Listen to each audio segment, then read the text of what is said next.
Did you watch the? I watched the whole entire thing.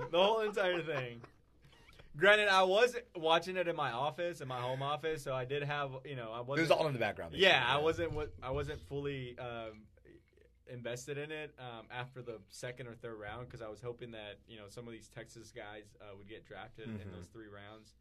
A lot of LSU guys. Surely, man, dude, that's insane, huh? Golly. They got a player from every position drafted to this year's NFL draft. That's insane.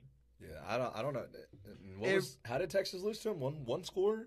Yeah, and even I was at that game, by the way. One of the best games that I've ever been to. Yeah, and I finally watched it on TV for the first time since since the game. Yeah, but I rewatched that game. By the way, Joe Burrow, amazing. He's unbelievable. He played incredible that game. He made some throws that were just so did y'all's quarterback though. Unbelievable, Sam. Yeah, but I watched some of those touchdowns that Joe Burrow threw in that game, and I was just completely there was no way he was going to lose that game the way he was playing football that night. But we had so many chances to make a play, and either we never led in the game. That was one of the things that I think that if we had scored a touchdown and gone up by a point, which we had several opportunities there late in the game to do that, I think that the crowd takes over and we take it. But I didn't know that, by the way. Yeah, we never led in the game. We trailed the whole entire game, and we got close. And then that fourth quarter, 3rd and 17 on their 40-yard line, and he throws it in. He throws it. The receiver catches it, breaks a tackle, and runs it in for a touchdown. That was just the dagger right there. Yeah. But it was a great game, and I think that would have changed the whole season for everybody. Yeah, I mean, I think one thing. I think LSU still makes it though to the playoffs. I mean, because that team was just insane. They were loaded. That was insane, and the way Joe Burrow played. I mean, I didn't watch all of their games, but the way he played in that game just makes me think that he's going to be a great quarterback in the NFL because some of those throws were just ridiculous. And in the national championship, in the college football playoffs, I kind of thought the same thing. I mean, he was just making some throws that only his guy could get. Only his guy would be able to make the move. I mean, it's just unbelievable. He threw a post to, I don't know if it was Jefferson. I can't remember who the receiver was, but the guy high-pointed the ball. But, I mean, he had the defensive back on his face, and he just high-pointed the ball. Yeah. And the receiver knew where the ball was going to be. There's no way that receiver didn't know where that ball was going to be. Yeah. But he put it in the spot where regardless of what that defensive back did, there was no way he was getting to that ball. That's what's so crazy to me about I was just he puts the ball in places only his guy can get it, and then he throws them open. He does everything like a pro quarterback does. There were some plays, literally there were some plays that his guys were coming off the break, and the ball was right there. Yeah, and there's nobody else getting to that. You can't because you're as a defensive back.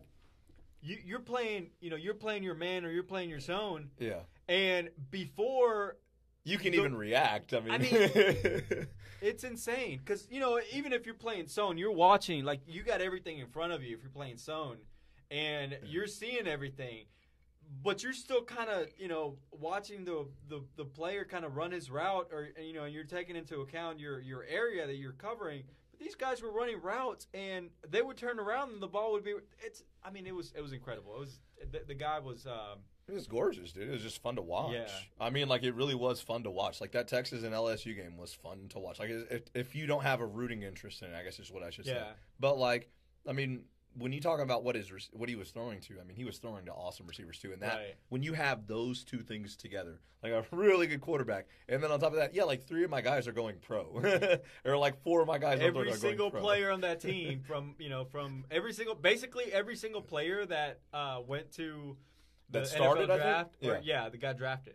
Yeah, I mean, it was. So, I think what I saw on Twitter, I think, was their entire offense got drafted, and when I read that, I said.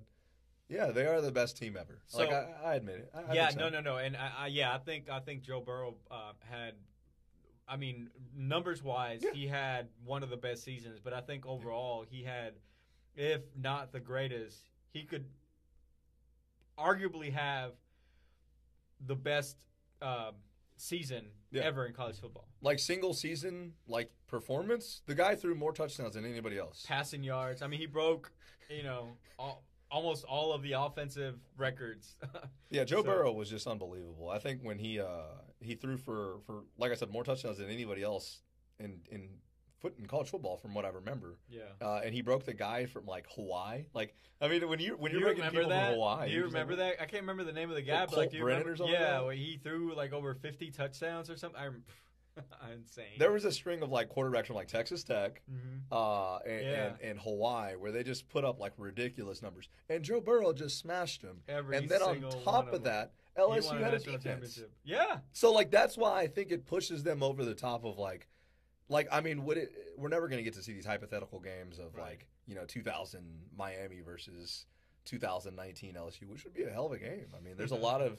I mean, you got like Ed Reed on the field against like Joe Burrow. Like, whoa, man, those would be some heavy battles. I know, right?